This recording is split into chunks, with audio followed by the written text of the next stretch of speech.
So obviously, as with any coding language, you need a platform to kind of implement it and build your prototype. So we'll be going over some of the best ones right now. And Tanisha will be talking about that in the next slide. Okay, so here are some best HTML editors. We have Atom, free open source code editor developed by GitHub, uses a free software license, offers a premium feel for free, has lots of options to customize. Next one is Sublime Text, free HTML editor with premium features. Have to buy a license to use the full features. Users can add plugins by the community. Third one is Visual Studio Code, free HTML editor with a large range of customizable features, works hand in hand with Python and other coding languages. Yep. So as you can see, these are probably some of the top choices. I myself have Atom as well as Visual Studio Code. And I mean, I'm kind of biased towards Atom, but these are all pretty reliable and they will save your files well for the most part. But also keep in mind that these three aren't the only editors that you can choose. What we would advise is that you kind of like try out each editor and see which one suits you the most. And if you find one that has like the best feel, then kind of stick with it. Yeah, I think a few years ago when I did AP Comp Sci, I think we used like Eclipse. I don't know if that's what people still use, but yeah. Yeah, definitely. I remember using Eclipse, and like Eclipse is a pretty good IDE, especially if you code Java. Definitely try Eclipse because it's one of the best ones out there. All right, so for coding basics, we're kind of gonna go over some of the basics of HTML and how you can tackle learning this language. So these will be features that are universal to almost any HTML doc. And depending on what you are trying to make, these will be very useful tools for you. Definitely. So we have this called CodePen.io, which is an online code editor that integrates HTML, CSS, and JS. It also has a community for front-end web development. So this is housed right on your web browser. So if you search up CodePen.io, you can use some of the things that we are going to talk about next in a few slides. Yeah. Also, it has a lot of cool like community-based like users who send in like their code, and you can take some ideas from there too.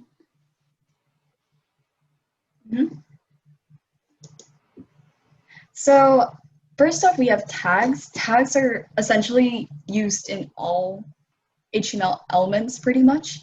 So they are used to create elements. And by putting certain words or characters in the tag, it is used to display information in a certain way. So for example, as you can see the format down here, you have, oh, my bad. You usually have an opening tag, and then after the opening tag, which is surrounded by brackets with characters or words inside, you have the actual content, and then after the content, you have the closing tag. But there is a difference between the opening tag and the closing tag, even though they both surround the content. The closing tag is exactly like the opening tag, except it has a backslash here. And not all elements have opening tags and closing tags, even though most of them do. Some elements, such as, can't think of one off the top of my head, but they only have opening tags. Like, actually I can, line breaks, which we'll go over later on.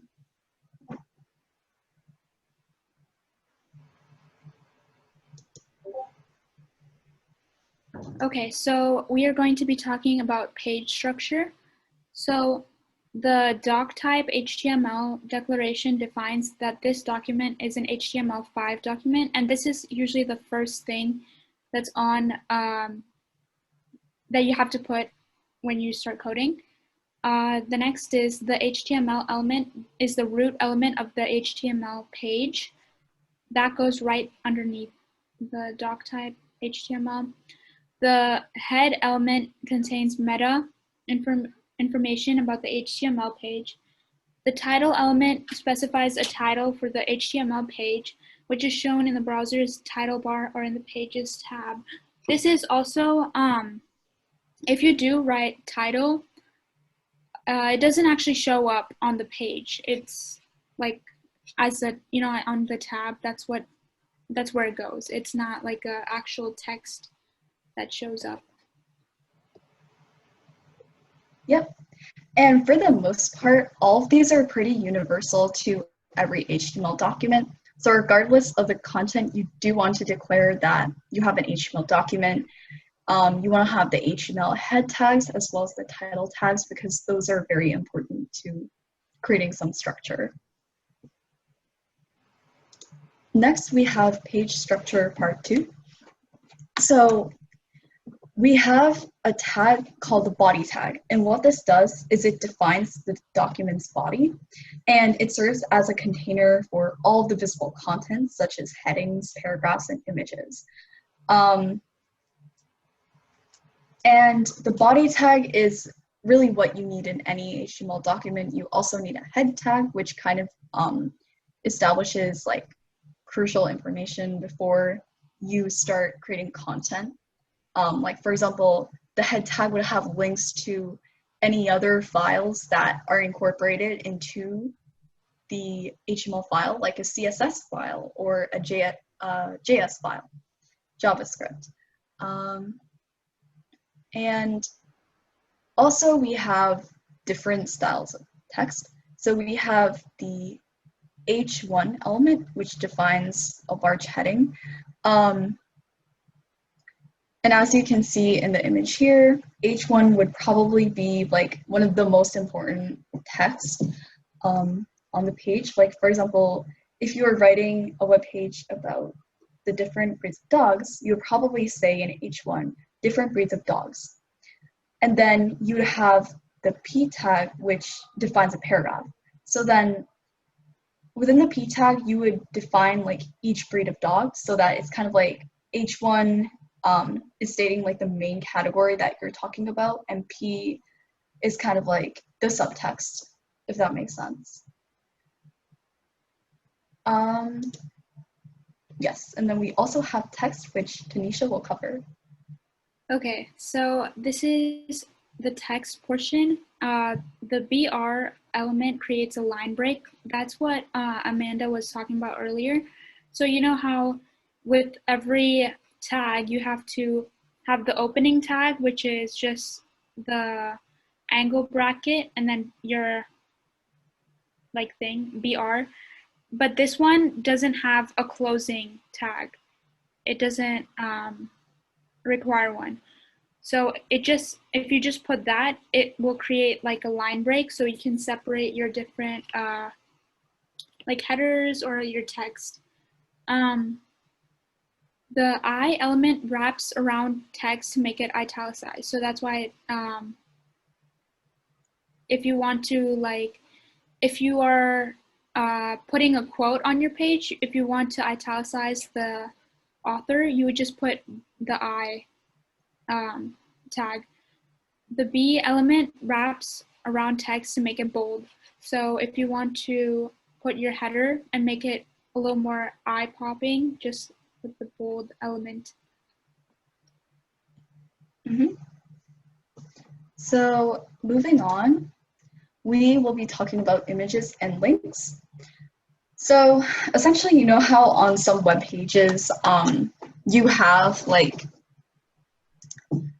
links that if you like click on text or something, it brings you to another web page, or even a web page that's not part of that particular site.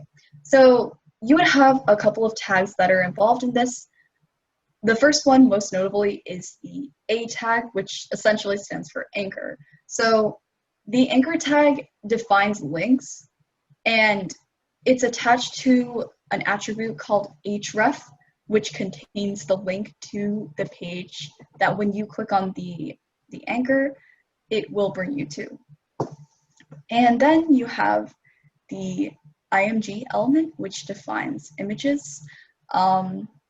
So if you want an image on your page, you would use the img tag, and then you would put the link to the image inside of the src file with alternate text.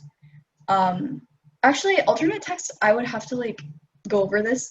So alternate text is used when you want to make the page more accessible.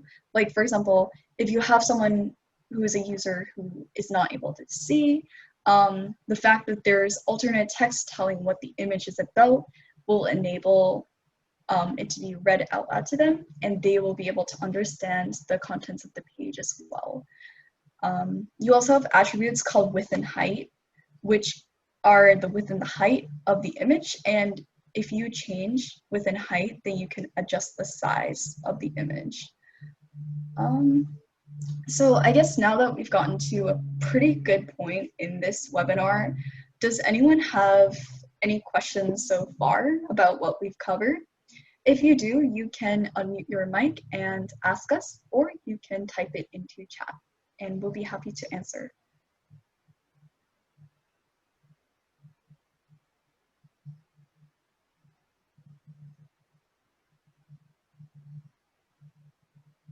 Any questions, comments, or concerns over what we just went over?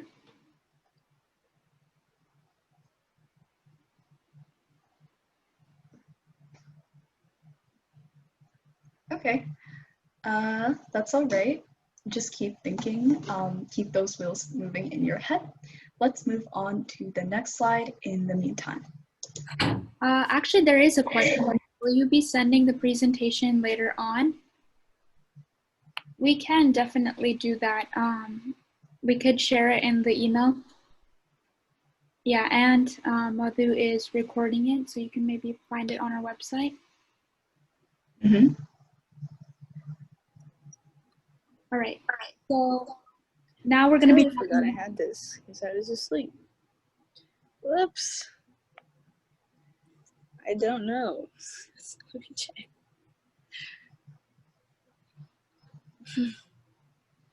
Please stop talking.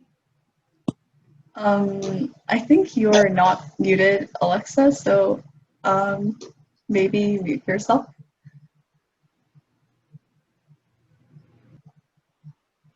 Okay, thank you. So moving on, Tanisha will be covering tables. Okay, so the table tag defines an HTML table. Each table row is defined with tr tag. Each table header is defined with the th tag. Each table data/cell is defined with the td tag. By default, the text in th elements are bold and centered. By default, the text in td elements are regular and left aligned. So if you want to add, say you have like a calendar or like an agenda thing you want to add to a website, you would use the table tag to create something like this. Yeah, and some of these elements can help you create a table. Mm-hmm. So definitely, if you want to display information, then probably a table would be a useful